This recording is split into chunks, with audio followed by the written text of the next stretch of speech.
자, 잠시.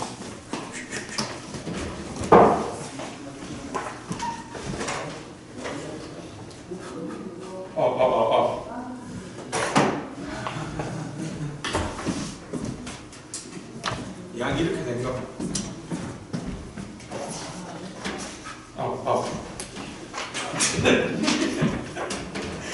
야, 정체된다.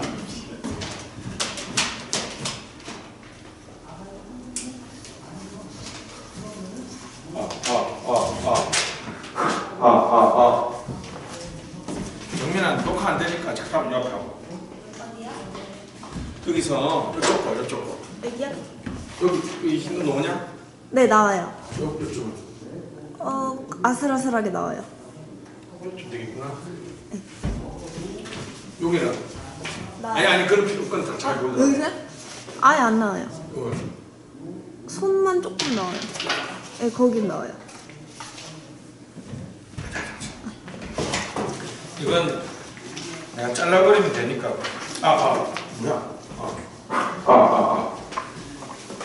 내가 저기 강의하면서 그 중간에 잠깐 한 3초나 2초 정도 쉴 때는 유튜브 크리에이터들한테 물어봤는데 이거 찍어서 올릴 때는 10분 정도 분량으로 찍어서 올리는 게 좋다 그러더라고요. 너무 길면 애들이 잘 안 듣는다고. 근데 내가 하였습니다 하고 가만히 있으면 그냥 아무 생각 없이 가만히 있어. 간다. 돌아 똑같다고 있어? 네, 되는 건가 이게? 되는 거 같은데. 빨간 치. 네, 동그라미 이렇게. 됐어. 가자. 파이팅. 한번 해줘. 자, 강의 시작합시다. 우리 암기노트 7페이지 행정이념인데요. 흔히 2장의 얘기를 하는데, 행정이념은 본질적인 것과 수단적인 것으로 나누는데, 본질적인 것은 공익.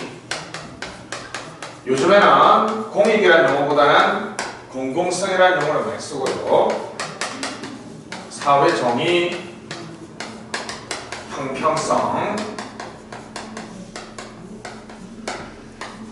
자, 그리고 이제 자유, 평등. 이렇게 이제 그게 본질적인 가치인데, 됐습니다. 보통 이제 수단적 가치로는 능률성, 효율성, 효과성, 그리고 이제 다 더하면 생산성 이렇게 잡아주시면 되겠고, 자, 요거는 그냥 객관식 용어의 구분이고요. 실제로는 그냥 여러분들 2차 용어로 간단하게 제가 정리해주면 행정은 민주적이면서도 능률적이어야 된다는 거 됐습니다. 민주성과 능률성.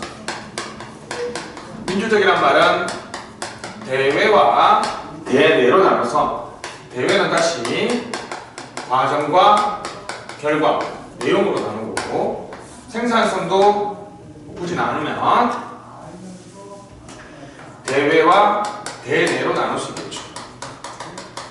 다시 내용하고 과정으로 나눌 수 있습니다. 이런 구분은 전혀 암기할 필요가 없고요.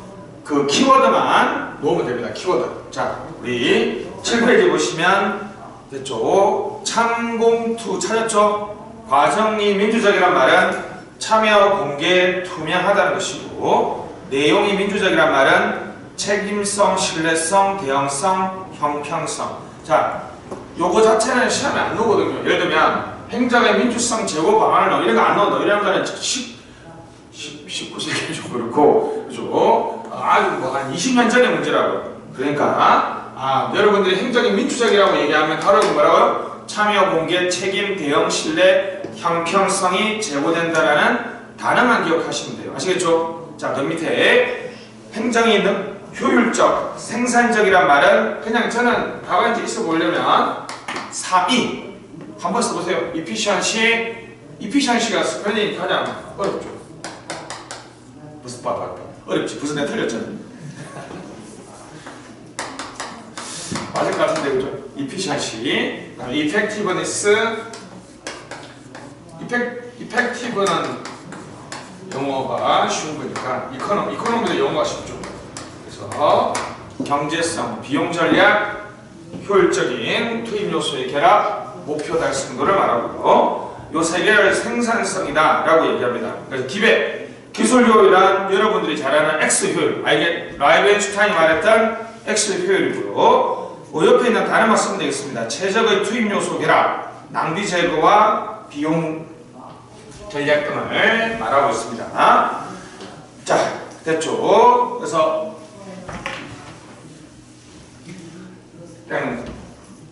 행정이냐만 시험에 잘 안 나올 것 같으니까 쉽게 뭐만 기억하면 된다고 합시다.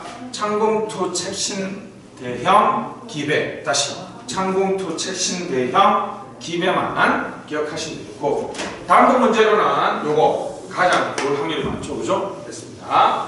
사회정의 형평성의 문제 됐습니다. 공평성은 작년에 나왔으니까 과정 공공성은 적법 절차 듀 플러스 속 듀로 과잉대표와 과소대표를 방지하고 동등한 접근의 기회, 아니면 여러분들 위에다가 등대숙 수용 하나로 기억하면 되죠? 됐습니다. 아시죠? 무슨 성? 누구나 뽑힐 수 있어야 된다. 평등성. 뽑힌 사람들을 국민을 대표해야 된다. 대표성. 충분한 대화 토론 마음의 교집합을 만들어내 나가야 된다. 수비성. 평등성, 대표성, 수기성. 수용성은 뭐 과정의 문제라고 볼 수도 있고요, 그죠? 내용의 문제라고 볼 수도 있는데 그냥 자, 요거 봅시다. 등대숙 수용, 등대숙 수용.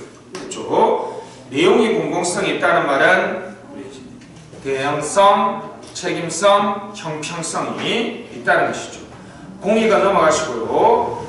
공평성, 공정성, 수직적 공정성과 수평적 공정성 정도는 기억해 주시면 좋겠고, 자, 롤즈 별표 하나 해주시고요. 롤즈. 그냥 놀만 하는 것은 요 하나밖에 없죠. 롤즈. 우리 지금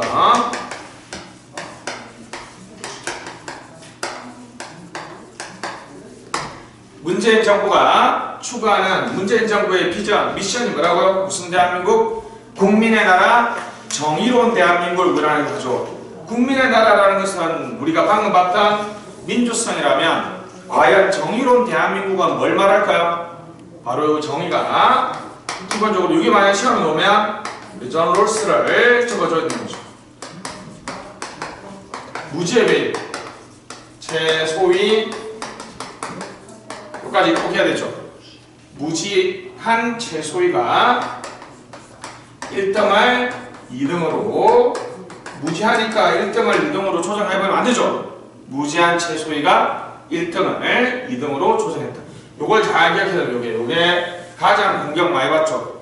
자, 무슨 극대화? 최소 극대화, 무슨 회피적 인간? 위험 회피적 인간. 이런 것들을 가정하는 게 무슨 배일? 무지의 배일이죠. 이걸 이제 이런 상태가 구현되면 원초 상태라는 거죠. 오리지널 컨디션. 그런 경우에는 기본적인 자유는 평등하게 보장한다는 이 원칙과 차별한 이제 암기법이 맞는 이게 이제 기회를 조정했다라고 기억하면 좋거든요. 무지한 최소위 때문에 1등의 기회를 2등으로 조정했다. 기회 균등 원칙과 무슨 원칙? 차등 조정의 원칙 있죠.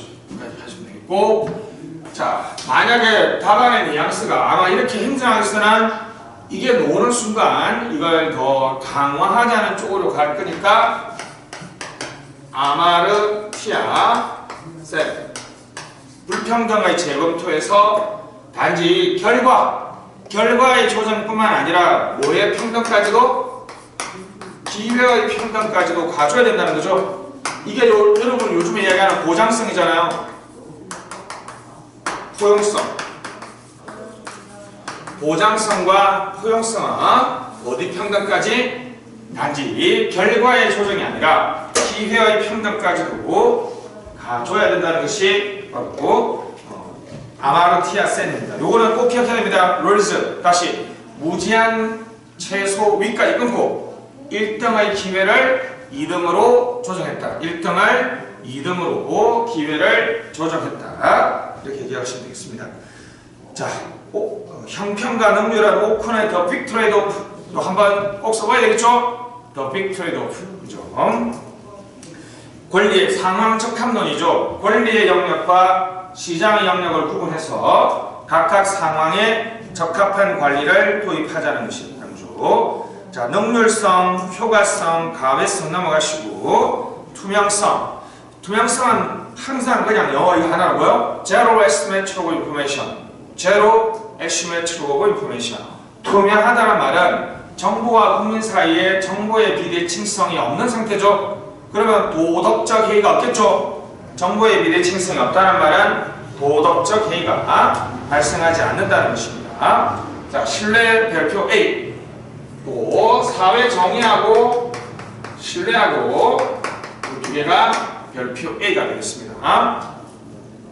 자, 신뢰는 그냥 개념이 여러분들이 중요하니까 그죠. 기대와 행동 일치라고 저는 앞에 이제 규범적이겠죠. 이 단어 쓰는 게 재밌죠. 정부 신뢰는 국민의 규범적 기대에 따라서 정부가 행동한다는 믿음을 말하죠. 이번에 고성 산불을 보셨죠? 초기에 완벽하게 지난 거 보면 걱정했는데 그 다음날 아침이라니까 열심히 했죠. 인터넷에서 전남 소방 공무원인데 갑자기 출동 맹면 떨어져 출근했더니 강원도 가라 그래서 아주 기분 좋습니다. 허허 이렇게 올렸더라고요. 그래서 고생 좀 하시라고 막 댓글 달고 그러시는데 왜 규범적 기대죠? 여러분들 행정법의 신뢰보호 원칙에 무슨 신뢰는 인정되지 않아요? 불법의 신뢰는 인정되지 않죠. 그러니까 그거예요. 규범적인 국민의 규범적 기대에 따라서 정부가 행동하려는 믿음을 말하고도 취약한 지위 수용이죠. 취약한 지위를 수용하려고 하는 것이 정부 신뢰가 되겠습니다. 적크, 과특제, 밀착. 다시 신뢰는 뭐라고요? 과정 기초 신뢰, 특성 기초 신뢰, 제도 기초 신뢰, 과특제. 됐죠? 과특제. 이건 이제 기억했다 여러분들이 답안지를 빨리 쓰려면 과정 기초 신뢰는 행정 과정이 저는 이렇게 적어놨는데 그냥 참공투에 참공투. 행정 과정이 참여 제한적이고 공개적이고 투명하면 그것도 싫으면 방금 같은 것처럼 등대숙 수용이면 과정 기초 신뢰가 생성되는 거죠. 요번에 2017년 10월달에 있었던 공론조사 이후에 반핵단체들이나 찬핵단체들이 아무런 얘기 안 하는 게 뭐라고요? 등대숙 수용성이 완벽했죠. 무슨 기초 신뢰? 과정 기초 신뢰죠. 반대는 뭐라고? 반대는 원희룡 도지사가 영리병원 공론조사 했는데 하지 말자고 글로 해놨는데 그거 위반하고 해버리고 있죠. 그 다음에 이제 제주도에서는 공론조사 하자 그러면 뭐라 했습니까? 콧방귀도 안 끼겠죠. 과정 기초 신뢰를 잃어버린 거죠. 다시 행정 과정에 신뢰를 제고한다는 것은 무엇을 의미한다? 그 과정이 등대숙 수용 아니면 참공투가 구비되어 있다는 것이죠. 특성 기초 신뢰는 다양성 관리를 말합니다. 아시겠죠? 인간의 다양성. 가장 우리나라에서 요즘에 신경 쓰는 게 성별. 다문화 가정이니까 성별 대표성, 다양성이 되게 중요하죠. 그죠? 그다음 직업, 직능 이런 것들도. 정치학에서 여러분 다르게 설명하면 비례대표를 해서 직능대표를 선발하는 이유는 뭘까요? 국민의 대표성을 잘 반영하기 위해서 맞는데 저는 다른 식으로 설명하면 국회에 대한 신뢰가 제공되는 거죠. 장애인들이 우리나라 인구에 있는데 국회의원 중에 장애인이 한 명도 없으면 그 국회에 대한 신뢰가 생기지 않겠죠. 그래서 인적인 측면에서 특성 기초 신뢰. 이게 이제 내외장인데 이건 필요 없고 요까지는 잘 모르죠. 요거는 요즘에 문제되는 게 이게 성의 문제가 내적인 거예요, 외적인 거예요? 홍석천 씨 우리가 모르고 보면 그게 그분이 개인지 모를 거 아닙니까? 보통은 이제 책마다 다른데 예를 들면 성의 문제라든지 내적인 것, 가치의 문제라든지 외적인 것은 우리나라에서 문제인 게 성별이나 특히 장관 뽑을 때 지역 안배 엄청나게 많이 하죠. 지역이나 성별은 외적 다양성이고, 그죠? 우리나라에서는 제가 문제되지 않는 거죠. 여기서 다문화 가정을 제가 어디다 넣어야 될지는 모르겠는데 이쪽으로 넣어도 상관없겠죠. 이런 것들이 우리나라의 지금 특성 기초 신뢰에서 문제가 되고 있는 것들입니다.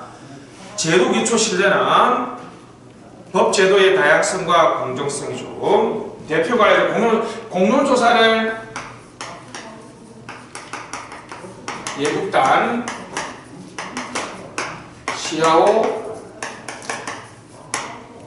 보통 이 정도만 해도 뭐 충분하지 않을까라는 생각이 듭니다. 예산 국민 참여단이나 공론조사는 과정 기초 신뢰에 쓰고 특성 기초 신뢰는 다양성 관리에 쓰면 되고, 제도 예를 들면 가구와 다른 시하오 지속 가능 발전 협의회를 운영한다든지 이러한 성수기 또는 참여적인 정책 결정 제도, 그럼 대표 관리제 이게 신뢰는 시험에 넣을 수 있으니까 여러분들이 과특제에 각각 내가 뭘 쓸지 2개씩 결정하고 있으라는 얘기죠. 그러면 시험장에 가면 아주 풍부하게 쓸 수 있습니다. 자, 행정인연과의 관계를 넘어가시고 행정문화입니다. 행정문화, 가치체계란 말이 되게 중요하죠. 행정문화는 뭘 내포하고 있다? 바람직하고 바람직하지 않는 것을 내포하고 있죠. 이른바 가치체계를 내포하고 있다는 것이죠. 자, 행정문화는 거기 맨 밑에 보면 8페이지 맨 밑에 관료제 문화가 나와 있습니다. 유민봉 교수님은 관료제 문화라는 표현을 쓰죠. 관료제 문화. 그러면 요 문제가 나오면 결론적으로 똑같아요. 비원형식 운반권, 비원 형식 운반권. 단 조건은 뭐라고요? 원래도 설명하면 행정 문화가 나오면 그냥 행정 문화의 개념 특징 적어주고 한국 문화의 긍정적인 측면뿐만 아니라 부정적 측면에서 개혁이 좌절되는 얘기를 써주면 되는데, 관료제 문화가 나오면 이 특징에서 관료제의 특징을 적어줘야 돼요. 이렇게 선생님이 물어보는 이유는, 자, 형식주의가요 우리나라에 있는 문화가 아니라는 거예요. 관료제라는 조직 구조를 사용하는 미국이나 프랑스, 일본 다 있어. 근데 우리나라가 조금 심할 뿐이라는 거죠. 그래서 관료제가 가지는 공복집 플러스 복은 2개가 있죠. 공식상한 SOP가 많고 수평 복잡상한 분업이죠. 수직 복잡상한 맨날 하는 톨, 쪽, 느고 집권하니까 요 한 줄만 적어주면 한 줄만. 그래서 제가 말씀드린 거는 이렇게 가랍니다. 혹시 모르니까 어떻게 문제가 나오다 행정문화의 개념하고 특징 적어줄 때 바로 그냥 관료제를 적어주고 이렇게 가면 돼. 아시겠죠? 어차피 우리가 조직론에서 관료제를 열심히 공부할 거니까. 이 문제의 하이라이트는 이거예요. 우리나라에서 행정문화를 논의하는 이유는 why not이다. why not. 자, 성과급, 개방형, 민간위탁, 민영화 왜 안 돼요? 이 제도나 관리가 실패가 아니라 이런 성과급 경쟁, 우리나라에서는 경쟁보다는 겸손이나 경쟁 회피가 지배적인 문화죠. 다시 우리나라의 행정문화가 논의되는 이유는 여기를 엄청 잘 적어야 돼요. 개방형의 실패는 개방형 비율이라든지 개방형을 뽑기 위한 보수라든지 그런 관리적인 실패가 아니라 우리나라 문화 자체가 뭘 싫어한다? 개방형을 싫어하는 문화라는 거예요.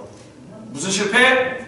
문화적인 실패라는 거죠. 문화적인 실패이기 때문에. 그래서 자, 최소한 기조 비물질주의란 형이상학을 강조하기 때문에 실용주의를 저해하고요. 온정주의란 사적 감정을 중요시하기 때문에 내집단주의를 조장해서 객관성과 공정성을 상실합니다.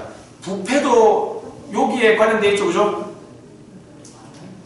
뭐 안 봐주다가 어떻게 해요? 아, 우리가 남이가 이러면 뭐 또 한 번씩 해주고 그러는 거죠. 형식주의는 허례의식, 레드테이프나 동조과잉을 조장하고, 집단주의는 섹셔널리즘, 집단주의는 할거주의를 조장하죠. 운명주의는 성취주의, 도전과 노력을 싫어하고, 일반주의는 엑스퍼트, 전문가주의를 자제하고요. 권위주의는 관존민비 또는 행정만능주의를 조장한다는 것이죠. 그 정도만 적어주시면 되겠습니다. 행정문화는 시험에 놓으면 어떻게 해요? 관료제라는 조직 구조적 특징을 세 줄만 적어주고, 이러한 관료제적인 조직 구조의 특징에 의해서 발생하는 대표적인 행정문화가 뭐다? 비, 온, 형, 집, 운방,권이 다 해놓고 각각 그 특징을 그냥 한 줄만 적어주고요. 이러한 비물질주의로 인해서 정신적인 형이상학으로 실령주의를 발전을 저해한다. 이래서 각각 7개잖아요, 그죠? 7개에 3줄씩만 적어주면 21줄에다가 하나씩 한 줄씩 띄우잖아요. 그러면 다시 7줄이 되니까 딱 한 페이지 넣어줘. 32줄이니까 적당히 분량 조절하면 딱 한 페이지 넣어줘. 그 정도만 적어주시면 되겠습니다. 그럼 뭐 맨 밑에 당구장 표시 하나 해서 문화, 개혁, 변화. 그래서 요 단어들을 잘 안 쓰죠. 이게 단어가 육성, 인재 육성이라는 표현을 많이 쓰는 이유도 요거죠. 자, 그래서 여러분, 제도는 여러분 사실은 금방금방 바꿀 수 있잖아요. 근데 우리나라의 문화를 금방금방 바꾸는 건 사실 불가능에 가깝죠. 그죠? 그래서 보통 이게 가장 천천히 변한다는 느낌이죠. 개혁 자체는 구체제가 안 좋다는 뉘앙스니까 우리나라 문화가 여러분 원정주의가 좋을 수도 있다고 사실. 근데 너무 부정적 측면이 강하기 때문에. 됐죠? 그래서 요 단어 씁시다. 문화 변동. 지금 이런 논법이에요. 왜 우리나라 NPM적 개혁 실패했어요? 제도나 관리, 설계나 관리의 문제가 아니라 무슨 실패다? 문화적 제약에 의한 실패라는 거죠. 그러면 그 문제 논법이 나와 있네요. 그러면 개혁이 성공하기 위해서는 뭐가 필요하다는 거예요? 문화 변동, 문화 변화가 필요하다는 거죠. 그때는 여러분 항상 뭐 써야 된다고요? OD 써세요. 감수성 훈련, 팀빌딩,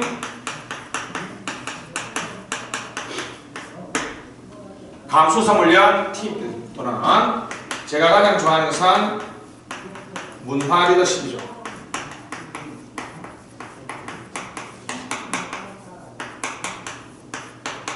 리더가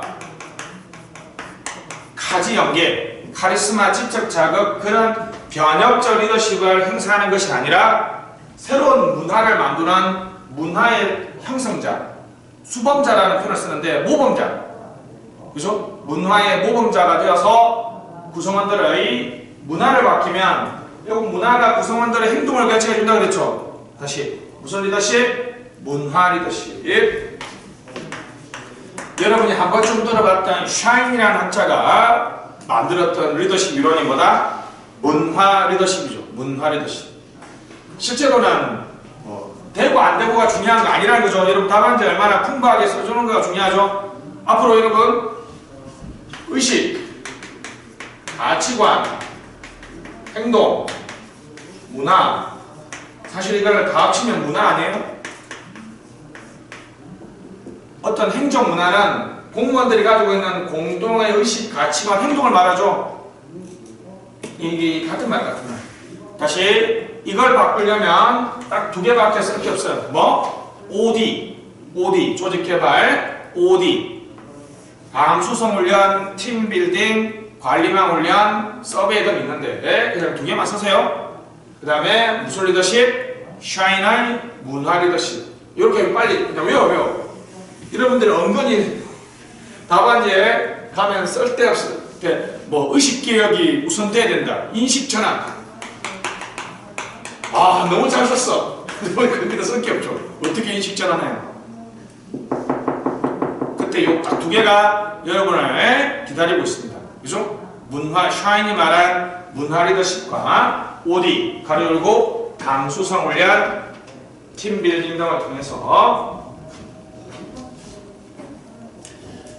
공무원들의 의식과 인식을 전환시켜 나가야 된다. 이런 식으로 얘기합니다. 이건 말로는 여러분 팀빌딩 여러분 이미 해봤어요. 학교 다닐 때 뭐 조별 과제 주고 막 문제 발표하고 막 이런 거 많이 해봤죠. 그게 전형적인 팀빌딩이죠. 하다 보면 좀 애가 좀 이런 표현 써도 되나? 찐따 같은 애가 엄청 하다 보니까 뭐 컴퓨터 너무 잘한다든지 뭐 그런 경우 가끔씩 뭐 애가 호대는 멀쩡해 보이는데 영광이 있는 그런 애들도 있고 서로를 새롭게 알게 되죠. 그것이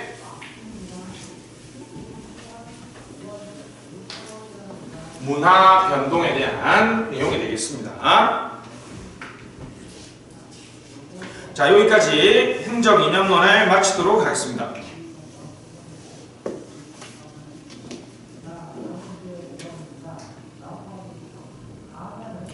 자, 후페이지 행정조직, 정보조직을 공부하도록 하겠습니다. 조직은 목표를 달성하기 위해서 2인 이상, 한 사람은 조직이 아니고 최소 2인 이상이 협동을 하는 사회적 단위를 말합니다. 됐죠? 이런 이제 조직 목표는 조직 성과에 관한 얘기죠. 같은 말이죠. 조직이 목표를 달성했다는 말은 뭘 창출했다? 성과를 창출했다는 거죠. 근데 이게 가장 중요한 것은 이것을 어떻게 측정할 것이냐의 문제죠. 유형 목표인 경우에는 너무 쉬운데 무형 목표인 경우에는 정말 어렵습니다. 그죠? 특히 이런 거 있잖아요. 뭐 적십자, 환경보호 이런 것들은 너무 추상적이고 질적인 수준이죠.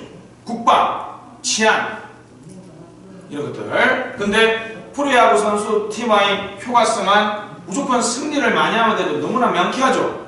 근데 행정은 무형적이고 질적인 목표가 너무 많기 때문에 성과를 측정하기 어려워요. 근데 이게 가장 중요합니다. 왜요? 조직 구조나 관리를 잘했다라는 평가 기준은 무엇을 달성하는 상태다? 조직 성과. 좀 멋있는 표현을 하면 효과성이죠. 효과성이 목표 달성도니까 여기 봅시다. 조직 목표를 달성하고자 하는 정도, 조직 목표를 달성하는지 여부죠. 여기는 Y. Y나.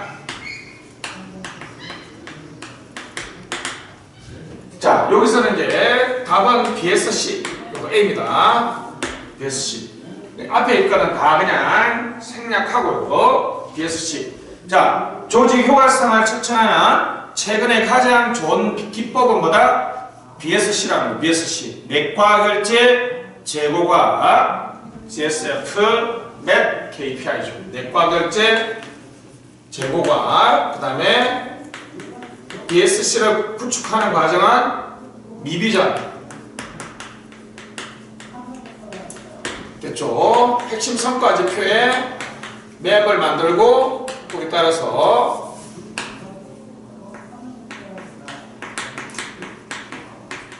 KPI를 정립합니다. 그래서 제가 말하죠. 맥과 결제, 재고과, CSF, 맵, KPI. 이거 좀 많이 외우는 이유가 이게 행시 단독 출제 아직 안 됐다 그랬죠. 여기 시험 고시에 BSC가 2번 나왔는데 한 번은 공공관리론하고 민영하고 비교하면서 한 꼭지로 나왔고 입법고시에서는 20점으로 단독 출제됐어요. 형시에 넣을 수 있는데 근데도 제가 A급을 안 뽑고 A급 뽑았지만 요즘에 조금 낮춰주고 있는 게 BSC를 하는 요즘에 공공조직이 많이 없기 때문에 BSC가 좀 중요도가 떨어지고 있습니다. Y낫은 뭐겠어요? 목표 모호성이죠. 목표 모호성. 그래서 조직 목표와 관련된 것은 BSC하고 목표 모호성, BSC와 목표 모호성 두 가지만 보면 되겠습니다. 이런 그냥 자음동체 암수 한몸이라 그랬죠. 그리고 이전에 강의 들으신 분들은 행정의 성과라는 말과 목표라는 말은 같은 말이죠. 목표를 달성하는 상태가 뭐가 있다? 성과가 있다. 이거는 이제 그냥 단순하게 마이너스 성과는 항상 경향과의 차이기 때문에 Y는 이제 BSC밖에 없는데 Y는 성과 관리 왜 안 될까요? 밑에 두 번째 건 나왔죠? 크로스푸드의 무슨 현상? 제가 좋아하는 아나운서 기억나요? 공서영 아나운서, 공서달. 하나는 뭐라고요? 목표, 모성. 이 두 개만 기억하면 돼요. 다시 자자 쉽게. 목표나 성과와 관련해서 이 두 개는 거의 뭐 황금벽돌입니다. 언제든지 써도 돼요. 행정의 성과 3의 문제가 뭐였어요? 역량이었죠. 만약에 제가 문제를 틀어서 역량인적 자원관리의 한계를 써봐라. 무슨 제도의 국민 참여 예산 제도의 한계를 써봐라. 그냥 모성의 공수달이야. 100% 다 맞아요. 국민 참여 예산 제도에서 과연 국민과 참여라는 단어의 그 목표가 되게 모호한 거죠. 양의 문제인지 질의 문제인지. 다시 사후 지평 공서달 무슨 현상? 성과관리 왜곡 현상이 나타날 수 있다는 거죠. 무슨 현상? 공동현상 서열화 달성 과정에서 낮게 설정하는 그 현상 톱니오가 기억나시죠? 요거는 나중에 보시면 돼요. 요거는 이제 2016년에 형시에 시험이 났죠. 요게 더 A급이죠 사실. 서울대 전양환 교수님이 미국 유학 도중에 이 논문을 발표해가지고 당시 미국 학회에서 아마 가장 우수한 1등 상 받았을걸요. 학회를 발칵 뒤집어 놨는데 비판하는 사람도 있긴 하지만 책을 들어가고 시험 문제 나올 확률이 상당히 많습니다. 조직원에서는 미리 말씀드리고 작년에 리더십이 다 오는 바람에 조직원에서 여러분들 너무나 잘하고 있는 요 두 개가 A급이죠. 작년에 조직론 빡세게 나와서 다시 놓을까 싶긴 한데 만약 놓는다면 이거는 여러분 미기출 중심의 정리예요. 알았죠? 근데 뭐 사실 틀리지 않죠. 제가 몇 년 동안 동기부여하고 리더십 가장 중요하다 그랬는데 작년에 리더십 그냥 싹 훑어서 다 놔버렸죠. 그래서 PSM하고 모성. 제가 이렇게 말하면 이거는 딱 노는 순간 좀 뻥 좀 치면 시험장에서 목표 모성 나왔다. 피식 웃으면서 그러니까 이런 뭐 초안이 잡을 필요가 없죠. 바로 써야지. A급은 웬만큼 완성에 들어가야죠. A급이니까. 많이 본다고 해서 A급이 아니라 충분히 완성에 들어가야 되는 거죠. 그래서 목표 모성과 공서달은 언제든지 쓸 수 있습니다. 언제든지 됐습니다. 자, 조직 구조. 다음만 말씀드리면 이거죠. 정부 조직 구조를 딱 한 단어로 말하면 무슨 제? 관료제고요. 이건 우리가 한 문제로 말하면 기계 구조죠. 그죠? 그러면 관료제를 뭘로 바꿔줘야 돼요? 탈관료제, 관료제, 대안이론, 후기 관료제로 바꿔줘야 되고요. 자, 기계 구조는 무슨 구조로 바꿔줘야 됩니까? 유기 구조로 바꿔줘야 되겠죠. 자, 그러면 전통적인 관리 방식 중에서 나쁜 관리 방식을 우리 뭐라 합니까? 무슨 형 관리? X형 관리. 교환 모형. 테일러식의 관리를 조직 인간주의. 이게 인사행정에서는 제가 엄청 좋아하는 단어 뭐다 그랬죠? 여러분들은 여러분들의 quality of life, 무슨 질? 삶의 질이 중요하다면 직장인들은 quality of work life가 중요하죠. QWL이 중요합니다. 그죠? QWL 였습니다. 개주, 돈 떼먹은 개주가 공안에 쫓긴다 그랬죠. 개주 공안. 좋은 관리는 개인화, 민주화, 공정화, 안정화를 추구하는 것이죠. 여기까지는 기억 안 해도 다시 됐습니다. 요게 2차 행정학의 가장 기본 세팅입니다. 이게 조직 문제면 최소 써야 될 거 요거. 그럼 자, 이게 반이죠, 반.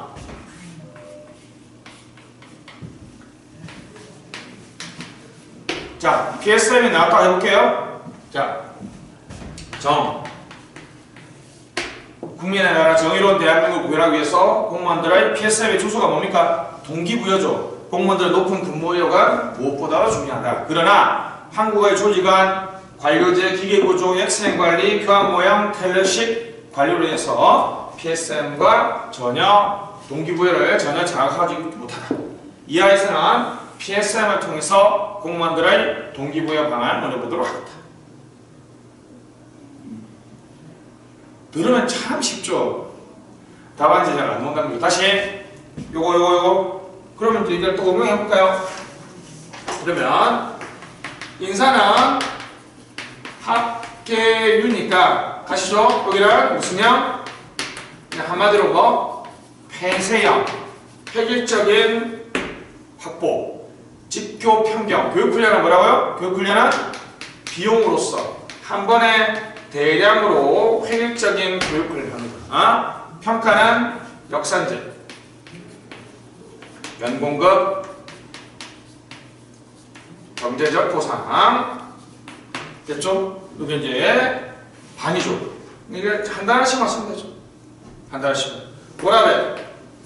워라벨이 시험 같다. 그죠? 다양성 관리니까 인적 자원의 다양성에 따라서 워라벨 등 다양한 인적 자원 관리가 요구되고 있지만 기존의 한국 인사행정은 폐쇄형의 비용으로서의 교육훈련, 만연한 역산제, 연공급 위주의 보수 사기 관리 방식으로 인해서 다양성을 충족하고 있지 못하다. 이하에서는 다양성 관리를 통해서 핵심인 워라벨을 중심으로 다양성 관리를 논해보도록 하겠다. 지금 방금 여기서 했던 논리 구조하고 여기 그 논리 구조 똑같죠? 다시 요거 최소한입니다. 이렇게 해서 더 좋으면 관료제 병리 현상을 많이 기억하면 좋겠죠. 답안지 아주 뽀얗고 있겠죠. 그죠? 여기서 그냥 쓰지 말고 누구요? 적어도 요때는 학자 3명 정도. SE니까 셀제닉이니까 SE 무슨 리즘? 섹셔널리즘. 셀제닉이니까 섹셔널리즘. 오버 컨포머티는 오버 ER이 들어가니까 모톤.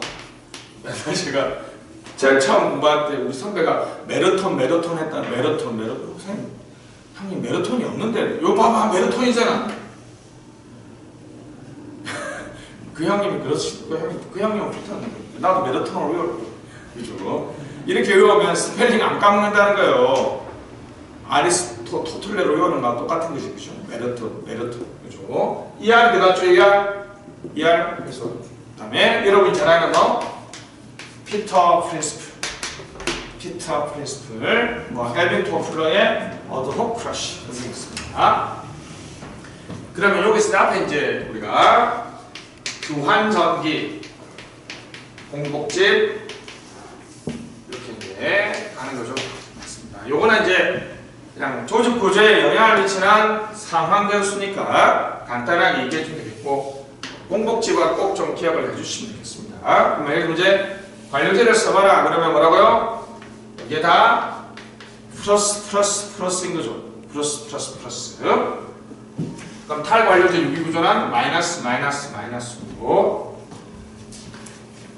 여기서 이제 이걸 물어보진 않을 테니까 어드호크라시에서 학습 조직하고 네트워크 조직 이렇게 딱 세 개만 기억하면 돼요. 아시겠죠? 요게 이제 조직 구조의 가장 기본 세팅입니다. 자, 조직 구조론을 이슈 중심으로 정의하시오. 한마디로 뭐라고요? 관료제라는 조직 구조를 어떻게 탈관료제라는 조직 구조로 바꾸기 위한 다양한 논의고 그 중에 세 개 뭐라고요? 엘빈 토플러의 어드호크라시, 센지의 도난 노라카의 학습 조직, 무슨 조직? 네트워크 조직. 이 세 개만 기억해. 이거는 여러분 각각이 50점짜리도 놓으셨다 그랬죠? 요거는 기본 세팅입니다. 됐죠? 마치 지금 이거는 여러분 이거는 거브먼트고 이거는 거버넌스야. 이거는 직업 공무원 제도고 이건 뭐라고요? 전nhập 따와 같은 거죠. 전nhập 따와 같은 겁니다. before, after.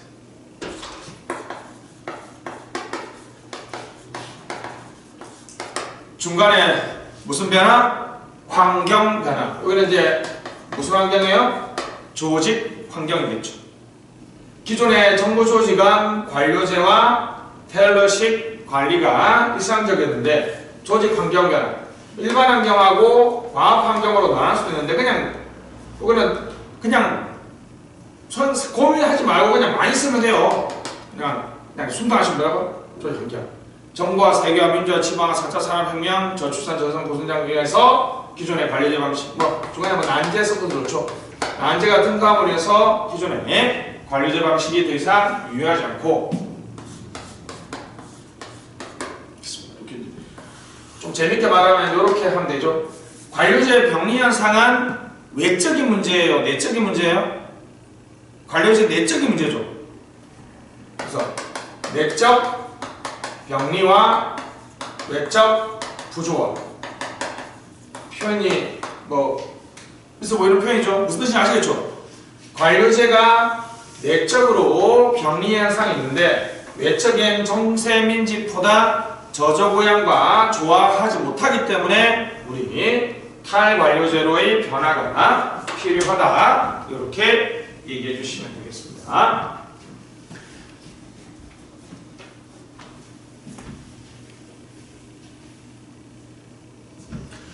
자, 9페이지 봅시다.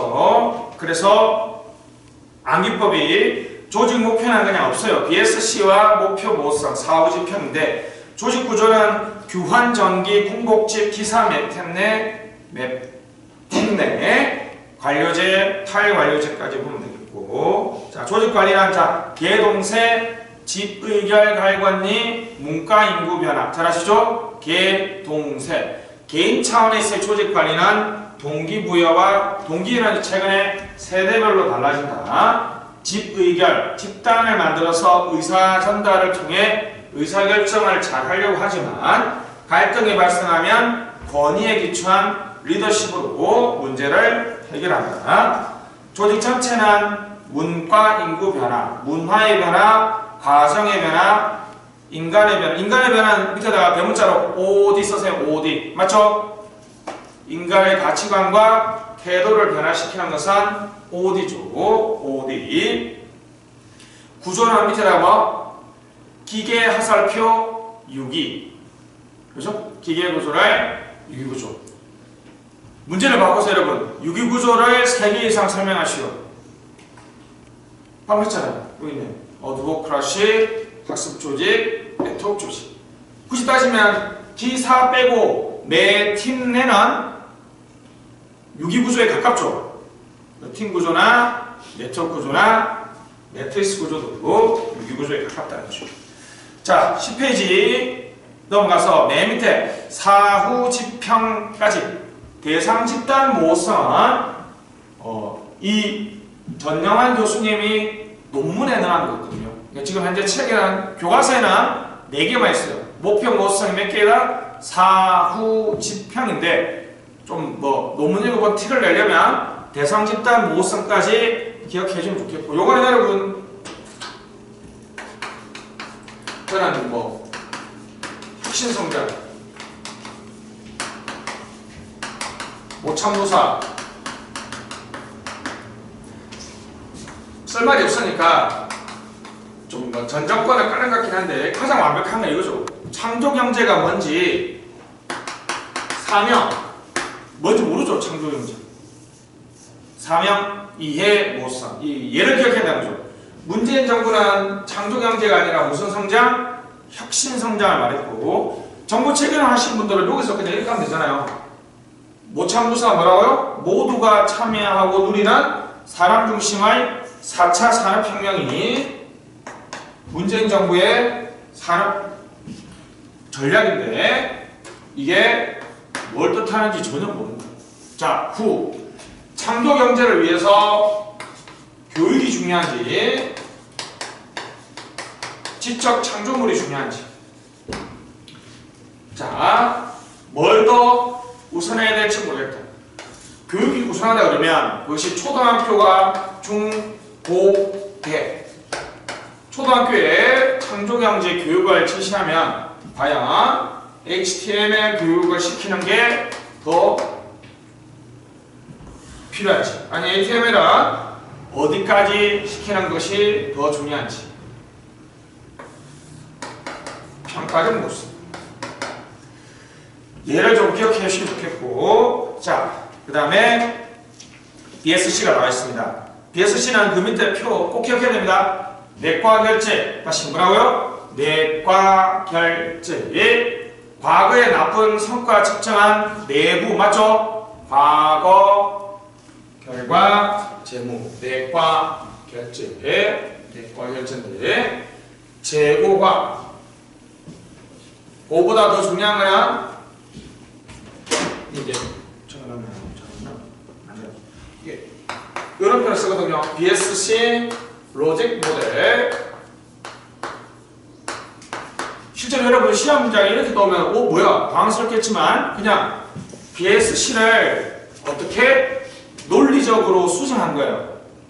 그 화살표 옆에 칸들이 다 로직 모델이라고. 예를 들면 보자. 재무 민간 기업에서는 순이익이죠. 근데 정부는 돈을 버는 데가 아니잖아요. 그러니까 정부에 맞게 어떻게? 자, 논리적으로 수정해야 되겠죠. 정부는 돈을 쓰는 게 아니지만 그래도 비용은 절약할 수 있으니까 행정의 성과를 달성하는 걸로 바꿀 수도 있다는 거죠. 이게 바로 무슨 모델이라고요? BSC가 민간 기업에서 만들어졌으니까 공공 부분에 맞게 뭘로? 논리적으로 수정한다. 이른바 BSC 로직 모델이죠. 두 번째가 이거죠. 고객은 민간 기업에는 고객이지만 행정의 고객은 두 가지의 치명적인 문제가 있습니다. 첫 번째는 여러분들은 그렇죠. 민간 기업에는 자발적인 고객만 있지만 공공부문에는 재수나 피규제자와 같이 비자발적인 고객이 존재하죠. 그리고 범위가 모호하기 때문에 결론적으로 이런 거 쓸 필요 없어요. 그냥 이해관계자. 이걸 로직 모델이라는 거죠. 공공부문에 맞게 논리적으로 수정한다는 것이죠. 재고과. 이게 가장 큰 차이죠. 여러분, 민간 기업은 과정이 혁신되면 2시간을 만들던 걸 1시간에 만들면 과정이 혁신된 거 맞죠? 근데 행정은 그렇게 하면 안 되잖아요. 빨리 결정하려면 청문 생각해버리고 이렇게 하면 안 되죠?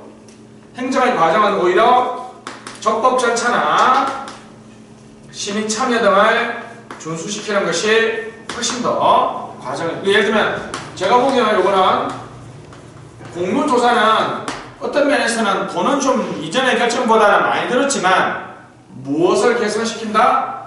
과정은 개선시킨 과정. 재고가 학습 및 성장은 그대로. 학습 및 성장은 그대로 적용할 수 있다.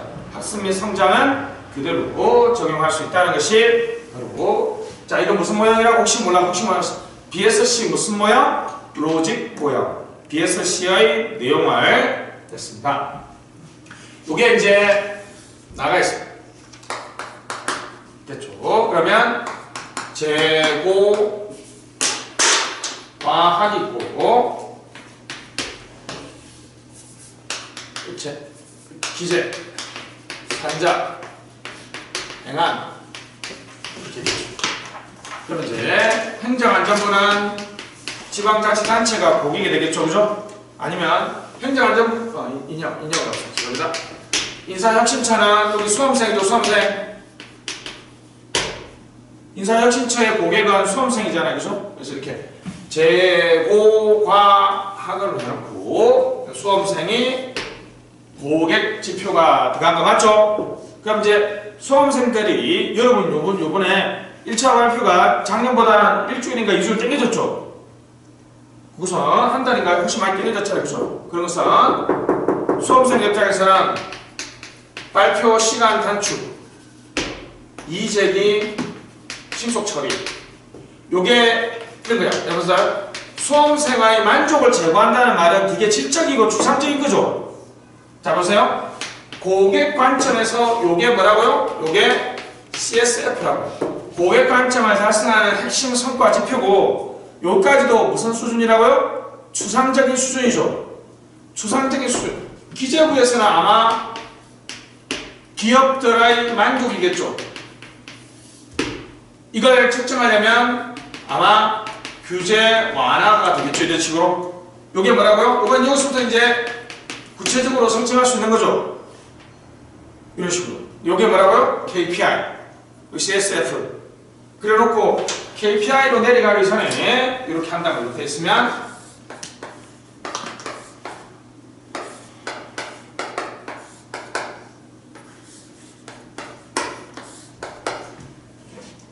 만약 과정에 무엇인가가 제고되면 지방자치단체 뭐가 잘 돼서 이렇게 서로 논리적 인과관계를 설정하는 거죠.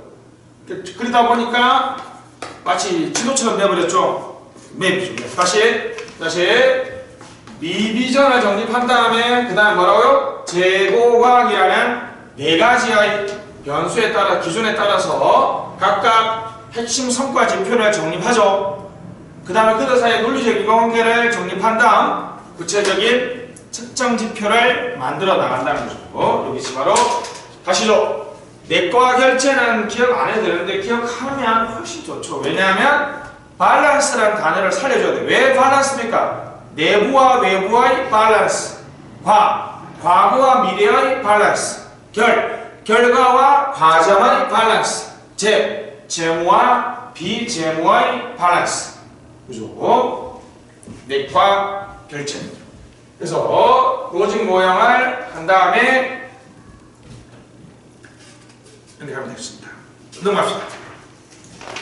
11페이지 중간에 표 너무너무 중요하다고 그랬죠? 관료제입니다. 관료제 됐죠? 공복집이 최소한 기간 4개 됐죠? 자, 공식, 자, SOP 밑줄. 자, 여러분, 조직 구조라는 단어를 쓰는 순간, 여러분들은 요 4단어를 무조건 써야 돼요. 정부 조직 구조는 높은 SOP, 공식성, 높은 수평 분화. 이걸 뭐라고요? 분업 전문화. 수직 분화는 톨, 쪽, 뇌의 직권화. 됐죠? 이거 최소한입니다. 4개밖에 안 되죠, 4개. 4개밖에 안 되죠? 그럼 그 반대말, SOP가 낮고, 수평 분화가 낮으면 분업이에요, 협업이에요? 협업이죠. 톨점내의 반대말은 클럽신이고, 직권화가 아니라 분권화라고 얘기했죠? 분권화라고 얘기했습니다. 그래서 수직 수평 분화에 따라서 직무 설계가 나오고요. 11페이지 맨 밑에 enrichment라는 단어 정도만 꼭 좀 기억 좀 해주시죠. enrichment. 공무원들의 직무 설계는 enrichment. 직무 풍요화라는 단어를 꼭 좀 적어주시면 좋겠고, 자, 옆에 12페이지 수직 분화와 수평 분화가 있으면 조정, 매니. 자, 12페이지 매니의 줄에 이게 중요합니다. 조정 동그라미, 코오디네이션 동그라미, 협력 동그라미, 통합 동그라미, 연결 동그라미. 이게 다 같은 말이에요. 2016년 입법고시에서는 협력이라는 단어가 나왔죠. 협력. 다시 협력, 조정, 연결, 통합. 경영학에서는 이걸 통제라고 하게 돼요. 컨트롤. 우리가 아는 통제는 좀 안 좋은 단어인데 그 영어에서 컨트롤은 서로 업무를 협조하고 연결하는 그런 거죠. 오케스트라의 지휘자 꼭 써야 됩니다. 오케스트라 맞죠? 선생님들이 가장 많이 이용하는 거죠. 좋은 소리를 내기 위해서 오케스트라는 200개의 악기로 분화되어 있죠. 그 200개의 악기가 누구를 통해서 오케스트라의 지휘자를 통해서 연결되고 통합되고 조정되죠. 됐습니다. 수직 조정은 필요 없어요. 수평 조정을 기억해야 됩니다. 정직 임사팀 옆에 정책 갈등 동그라미, 할거주의 동그라미, 협업도 쓰세요. 밑에 협업. 원래는 이제 구분되긴 하는데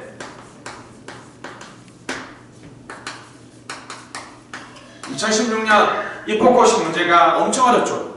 예를 들면 협업행정을 협력이론과 RDT 이론, 하나 더 있습니다. 이론이 무슨 이론을 한번 설명해 보시고 이렇게 나왔어요. 우리가 협업행정을 많이 들어봤죠?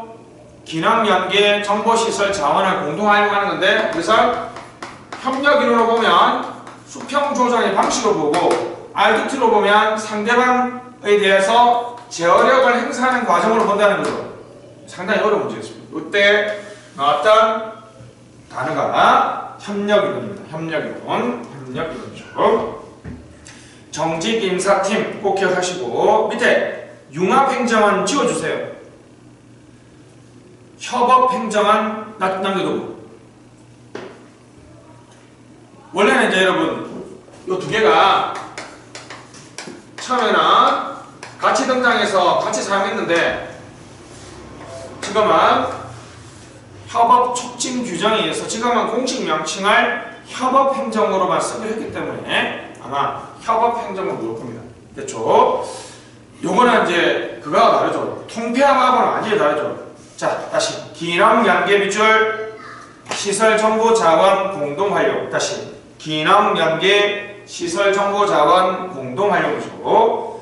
기상청 레이더와 이거는 너무 옛날 거고요. 시설 정보 기능 연계에 기능 연계에 시설 정보 자원 공동. 서울시 엠버스 팀앱 정보 체결을 하시는 분들은 많지만 딱 보면 뭔지 아시겠죠? 그죠? 정보를 공동 활용하는 것이고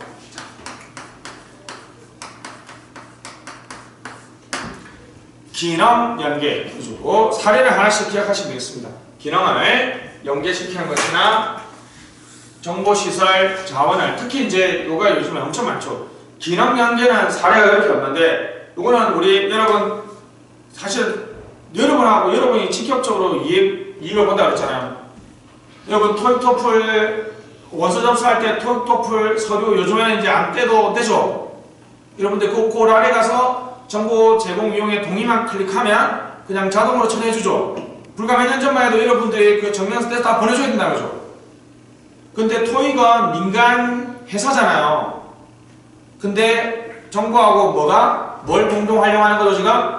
정보를 공동 활용하는 거죠. 정보를 공동 활용하는 거. 그러니까 이게 협업이 부처 통폐합도 아니고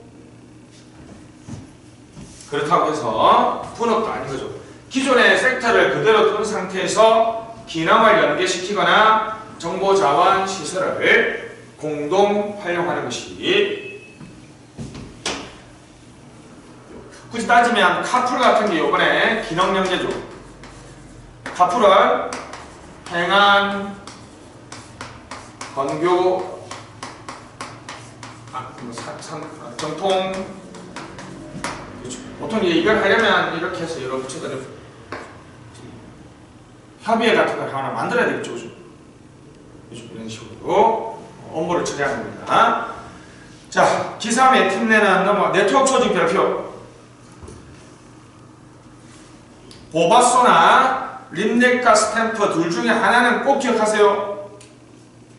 이거 A급이죠. 자, 행정학을 이해는 하지만 답안지를 써야 되니까 그냥 항상 이런 느낌으로 나 네트워크 조직 놓으면 걔네만 어떤 학자로 쓰지 이런 식으로 해야 돼요. 그리고 말을 만들면 돼요. 자, 말을 만들어내면 됩니다. 자권목상 가시죠. 무슨 행위자? 여러 행위자들이 분산된 권력을 보유한 상태에서 공동의 목적을 달성하기 위해 상호작용하는 체제. 저는 이거보다는 위에 보바소가 더 많이 들거든요. 고도로 분권화되어 있으며 의사소통, 고도로 통합된 무슨 행동이죠? 고도로 분권화되어 있으면서 고도로 통합된 조직이래요. 상당히 멋있죠? 그러니까 목표는 직관적으로 결정하지만 수단, 방법은 분권적으로 한다는 거죠. 네, 그런 거 필요 없고 다시 보바소에 의하면 고도로 분권화되어 있으며 주속적인 의사소통을 통해서 고도로 통합된 조직 간 연결 상태 또는 조직을 말한다. 넘겨보시면 특징은 그 밑에 표 Atomize, Loosely Couple, Tightly Couple 정도만 비교해 주시면 되고 자 넘어가시죠. 시험 문제는 정책 네트워크로 놓을 확률이 엄청 많다 그랬죠? 됐습니다.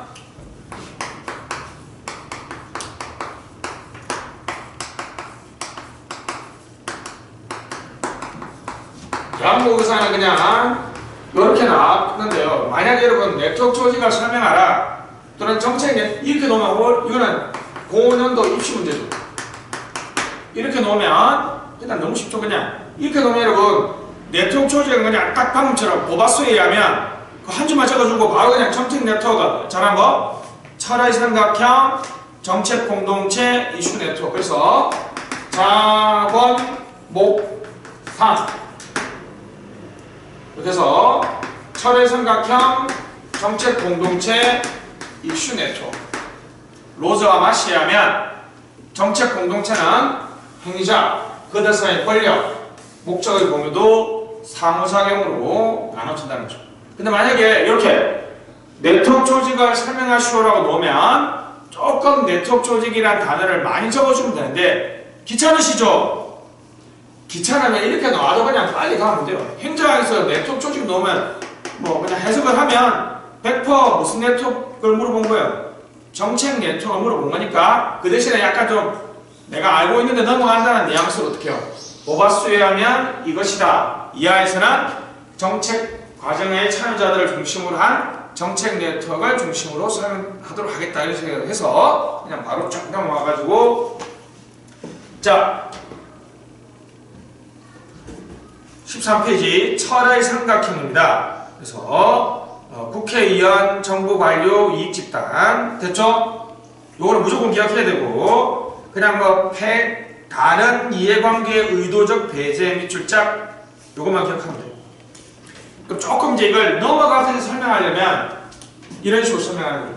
단순하게 이렇게 설명할 수도 있지만 조금 재밌는 거 이런 식으로 철의 삼각형 주요 내용 한계 그래서 폐쇄성 그래서 공동체의 정책 공동체의 등장 2번 정책 공동체 내용 한계 민주화 네트워크 사회 설명 부족 그래서 이슈 네트워크 등장 3번 이슈 네트워크 이렇게 쓰면 싹싹 넘어가듯이 그죠? 탁탁 쓰는 거니까 이렇게 단순하게 쓰는 것보다는 훨씬 더 좀 보기가 좋은데 여기까지는 좀 글쓰기 좀 어려운 거니까 그렇게 하지 마시고 이걸 이렇게 쓸 때만 이렇게 하는 거고 지금은 그렇게 하지 마시고 어떡해요? 이런 식으로 그죠? 철의 삼각형은 이렇게 세 명인데 콤마 찍고 정책 공동에서 다른 이해관계는 배제하는데 여기다가 전문가가 참여하지만 일부 집단은 배제하는데 이슈 네트워크가 일시적 적극적 참여자다. 여기가 시하우라면 여기는 공론조사죠. 공론조사에 471명은 이번 한 번에 참여하고 끝난 사람이죠. 원자력의 전문가 아니죠. 시하우 지속가능 발전협의회는 꾸준히 참여하는 사람들이죠. 그 다음에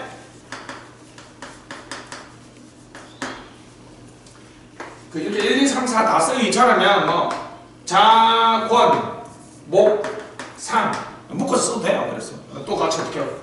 철의 삼각형은 공동의 목적, 폐쇄적, 안정적인 상호작용. 그러나 정책 공동체는 목표의 공유도가 완벽하게 일치하지는 않고 개방도가 상대적으로 높다. 그러나 이슈 네트워크가 목표의 공유도가 극히 낮으며 개방적이고 불안정적인 상호작용을 한다. 이런 식으로 아무래도 고수의 글쓰기는 이런 글쓰기가 훨씬 고수의 글쓰기 실제로 등장도 이런 식으로 등장했거든요.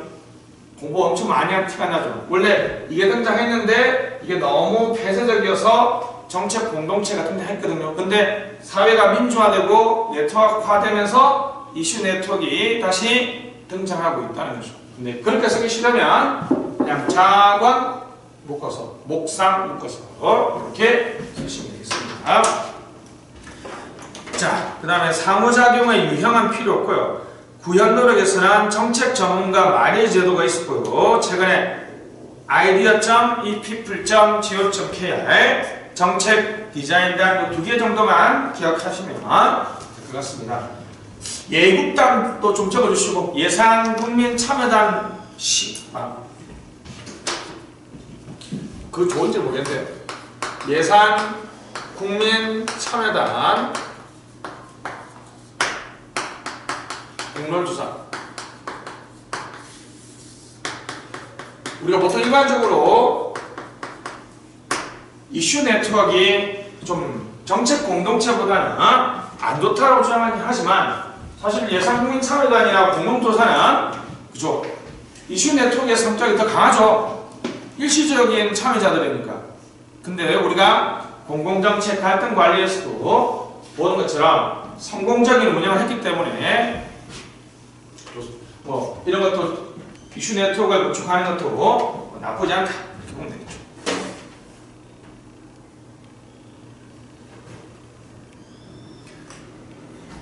자, 밑에 관료제, 전문개비법 그 장점에서 포멀 레셔널 TV 출작 이것도 기억해야 됩니다. 관료제 누구요? 막스 베버 1915년 경제와 사회 맞죠? 그죠? 전문 개비법을 특징으로 하고 그 정도까지만 기억해 주시고 우리 지금 관료제가 좋다고 써야 됩니까? 나쁘다고 써야 됩니까? 나쁘다고 써야 되니까 밑에 관료제 병리현상 자 훈련된 문헌 인간 소외 모톤의 동조과잉 쭉 내려가보면 동그라미 5번에 피터 프린시플 엘빈 토플러의 인비지블 파티, 카멜레턴트, 파킨슨 법칙 뭐 하여튼 어떤 애는 어떻게 썼는지 아세요? 그냥 이거 설명 안 하고 그냥 생으로 싹 다 써버려요. 있어 보여? 있어 보이죠? 조금 맞춰서 쓰면 좋을 것 같습니다. 여기 뭐 이해 못하는 개념 없죠? 그럼 여러분 스스로 타협을 하면 돼요. 한 3개 정도. 제가 보기에는 가장 좋은 거는 망고불변으로 써야 될 거는 딱 3개. 피터 원리는 인사인증에서도 써먹을 수 있으니까 피터 프린시플하고 뭐 오버 컨포먼트는 여러분들이 너무 많이 썼잖아요. 그죠? 동조과잉. 누구? 메르톤. 노톤이 아니고 메르톤. 오케이, 메르톤. 또 하나가 우리 기관 갈등이나 협업을 이끌어내려면 섹셔널리즘. 이른바 부처 활거주의. 이것도 스펠링도 쉽죠? SE가 섹셔널리즘이니까 누구? 셀제닉이라는 학자가 섹셔널리즘을 주장했습니다. 그렇게 기억 좀 해주시면 좋겠고 14페이지에 탈관료제 모형이 나와 있습니다. 포스트 뷰로크래시 베니스의 적응적 유기적 구조나 엔도 뷰로크래시를 주장 엘빈 토플러의 어드호크라시 이 두 개는 무조건 써야 되고요. 나머지 밑에 있는 것 중에 여러분들이 써보고 싶은 건 써도 됩니다. 안 써도 상관없어요. 알았죠? 물론 여러분 제가 말한 거요 다 일상인데 그냥 한 두 개 정도 쓰시면 됩니다. 아시겠죠? 근데 최소 여러분 두 개만 쓰려면 확실하게 써줘야 돼요. 엘민토플러는 무조건 왜요? 밑에 바로 어드호크라시의 종류가 두 개가 있죠. 프로젝트 팀과 타스크 포스가 있죠. 프로젝트 팀과 타스크 포스. 요번에 맞네요. 어제 여러분 어제그저께인가 벌써 까먹었네요. 전국에 소방차들 확 출동해서 고성 사고 확 껐죠. 타스크 포스예요. 프로젝트 팀이에요. 프로젝트 팀입니다. 요거 있잖아. 괜찮아 됐고 타스크 포스는 그래서 이제 문제를 근본적으로 해결하기 위해서 이런 식으로 산불 대책 팀을 만드는 거예요. 기동 타격대 같은 것들을 만들면 된다는 것이죠.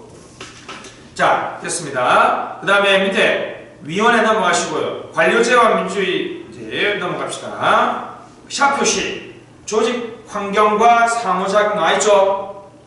이거 좀 외우십시오. 분비형 예성, 쟁의 흡수학계.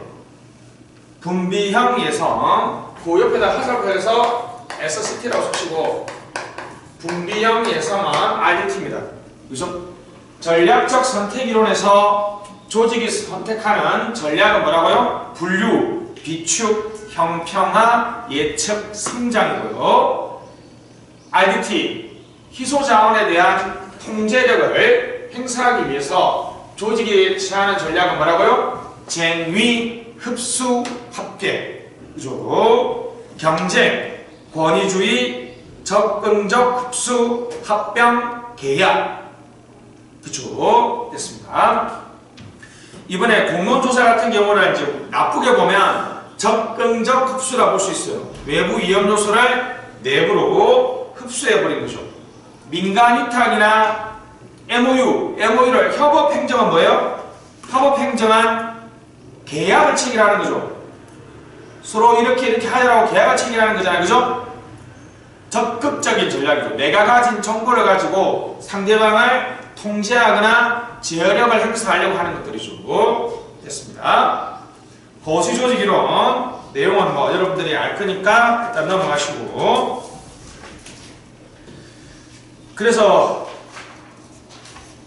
15페이지 전략적 선택 이론의 동그라미 3번 일반 환경과의 관계를 말하고, RDT는 동그라미 3번 과업 환경과의 관계를 말하죠. 이해하셨죠? 그래서 이걸 다시 시험은 딱 3개밖에 안 나오겠죠. 실제로 이제 우리 2회 모의고사에서 나왔던 것처럼 시험은 요 3개밖에 안 나옵니다. 요 3개밖에. 그죠? OET에 써야 될 최소한 게 뭐야? 이퀄로즈. 이건 스펠링 쉽잖아. 이퀄로즈. The survival of the fittest. 니치. The survival of the fittest. 니치. 구조적 타성. 환경이 최적화에 주체다. RDT에서 그래서 이제 RDT에서 써야 될 단어 뭐라고요? 과업 환경, 쟁의, 흡수 합계. 전략적 선택 이론에서 써야 될 거 뭐라고요? 일반 환경, 분비형 예성. 맞죠? 맞습니다. 최신 이론은 조직 생태 시스템. 이른바 협력 네트워크 있고, 상이한 조직의 협력. 요 정도 쓰면 되겠고요. 반의의 자원 기반 관점은 우리 조직이 잘 나가면 된다는 거죠. 희소대모 특비. 우리 조직이 갖춘 자원이 희소대모 특비하면 된다는 식의 설명이 되겠습니다.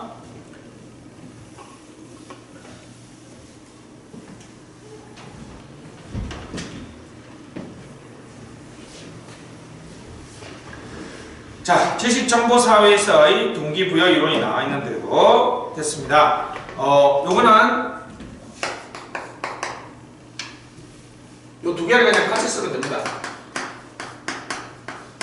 학습 조직, 지식. 학습은 과정 지향적 개념이죠. 학습의 결과가 지식이니까 뭐가 놓든 그냥 같이 쓰면 돼요. 다시 이렇게 놓으면 어떻게 해요?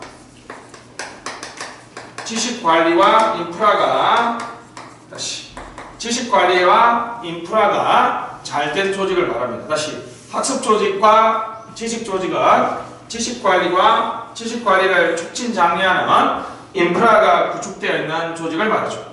자, 지식관리는 논학과 됐죠? 암형으로 나누고 세시를 통해서 미드업 다운 하이퍼텍스트 이 정도까지만 그냥 줄글로 쓰면 될 것 같은데 그냥 이 정도 됐습니다. 그 다음에 인프라는 캐틀 이가 없습니다. 인민시설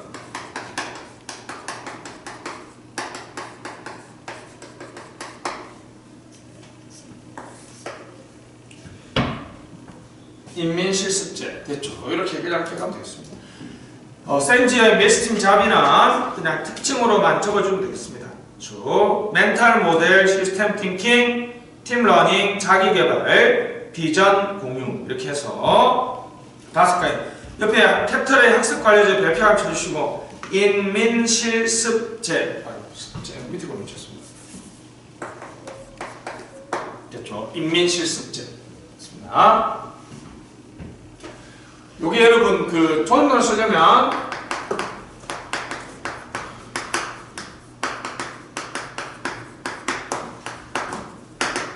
여기서 탈관료제의 가장 최근 버전이라는 걸 꼭 써줘야 되겠죠, 그죠? 탈관료제의 가장 최근 버전이라는 거. 그 다음에 현실적 배경은 여러분들이 요즘에 엄청나게 많이 쓰는 난제, 그렇죠? 난제. 요거 탈관료제. 탈관료제에서 최근에 환경 변화를 고려하니까 지식이나 학습이 중요해진다라고 얘기한 다음에 그러면 지식조직이나 학습조직 개념 및 특징 적어주시고 됐습니다. 지식관리 인프라 됐죠? 그래서 뭐 특징 센치 내용 요렇게 그죠? 지금 이해하죠? 이 목차를 요 센지는 메시팀 자비를 개인 차원에서 얘기했으니까 이런 식으로 이제 목차 잡는 거는 이것도 괜찮죠? 조직 차원, 개인 차원. 조직 차원에서 메시팀 자비를 쓰고요. 학습 조직에서 개인이 갖춰야 될 소양이 뭐라고요? 멘탈 모델링, 시스템 띵킹, 팀 러닝, 비전 공유, 자기 개발이에요. 근데 요거 조직 차원에서는 아시겠죠? 같은 내용이에요. 요렇게 틀을 잡아서 자 조직 차원에서 지식 관리와 인프라니까 우리 옆에 했던 거 똑같은 거죠. 이런 식으로 목차를 잡아가면 조금 더 틀이 좀 좋죠. 이걸 두 개에서 꼭 써야 되거든요. 메시팀 잡이, 메시팀 잡이. 이렇게 그냥 여기서 학습 조직의 특징을 적어주고 난 다음에 학습 조직 구현을 위해서 지식 관리와 인프라로 써갈 수도 있고 조직 차원하고 개인 차원 이렇게 쓰고 요 목차를 가지고 계시면 오히려 아니면 뭐 오늘 그냥 쉽게 가는 건데 좀 어렵게 가면 요거죠. 여기 있네요.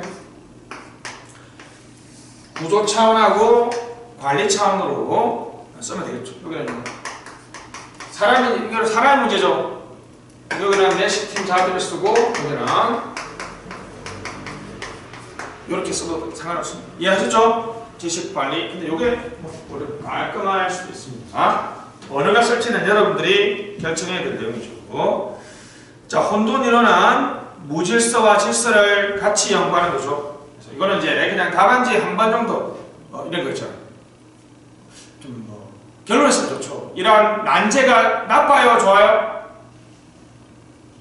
우리는 보통 지금 너무 안 좋다고 보는데 생각해보면 난제를 잘 해결한다면 이번에 고등산불을 지나는 거 보면 협력적 대응 체계가 중요한 걸 알 수 있는 거죠.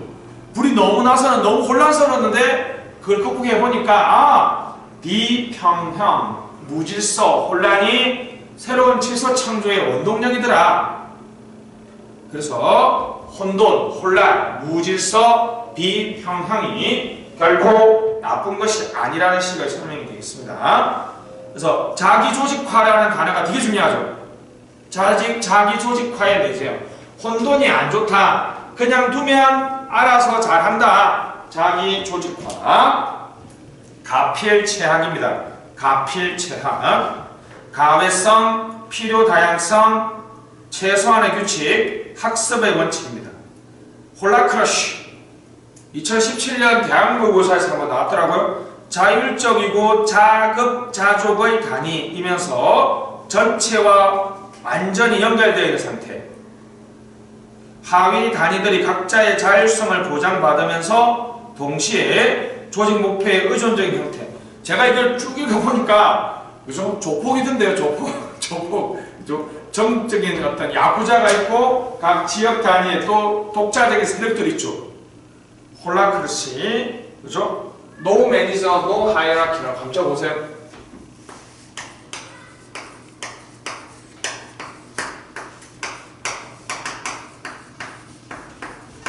하이어라키 맞나요? 맞네. 그렇죠. 홀라크러시아의 그죠? 핵심은 관리자도 없고 하이라키 위계 질서도 없어요. 근데 하위 단위들은 아예 자급자족의 단위면서도 전체하고 완전히 유기적으로 연계되는 상태를 말합니다. 금방 시험에 놓을 건 아닌데 그냥 혹시 답안지 한두 줄 적어주면 뭐 아는 티나 내줄 수 있다는 거죠. 됐습니다. 자, 오늘 강의는 여기까지 하고요. 다음에 또 만나도록 하겠습니다. 자, 박수 치면서 마치도록 하겠습니다. 수고하셨습니다. 오는 게 꺼졌어. 이거 곁에 붙이지. 괜찮아. 이게 화질이 훨씬 더 좋아.